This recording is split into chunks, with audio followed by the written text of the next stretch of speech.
Guys, এখন আমরা আছি বগুড়ার রাতারগুলে, কিন্তু বিষয়টা হচ্ছে একটা নৌকাও নাই। দেখেন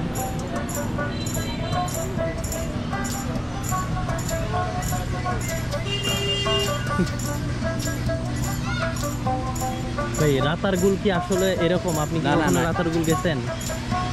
এটা আসলে রাতারগুল না, এটার নাম হচ্ছে ভদ্রাবতী হচ্ছে নদী।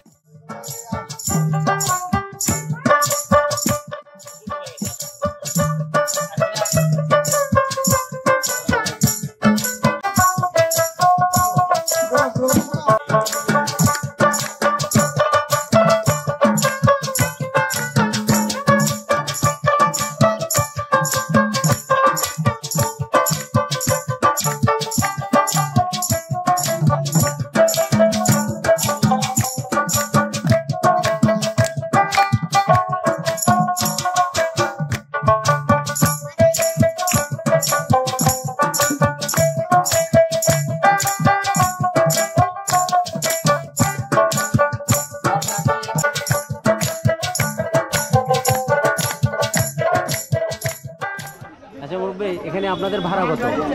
আপনাদের ভাড়া কত? আমরা প্রত্যেক দিনে আসি, যাওয়া আসি আমাদের 20 টাকা, যাওয়া আসি 20 টাকা, মানে পার পিস 10 টাকা করে। বুঝতে পারছি। আর এখানকার যারা ইয়ার আসে, এই যে পর্যটক আসে,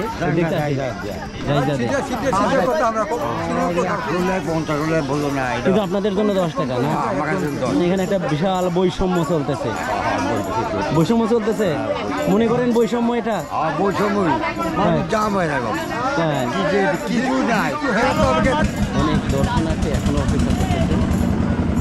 আমরা ফাইনালি চললাম এখন রাতারগুলের উদ্দেশ্যে। আসলে বগুড়ার খ্যাত সেই রাতারগুল আমার কখনো আসা হয় নাই, খুব শৌখিনতার বশে এসেছি আমিও দেখার জন্য, আপনাদেরও দেখানোর জন্য। দেখি এর ভিতরের কি অবস্থা, সত্যি অসাধারণ।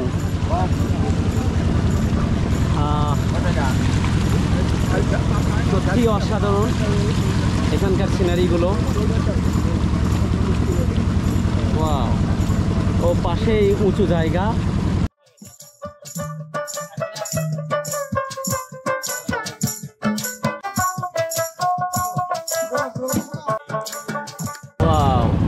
রাতারগুলের যেরকম গাছগুলো যখন পানিতে ডুবে যায়, ঠিক এইখানেও তাই হয়েছে।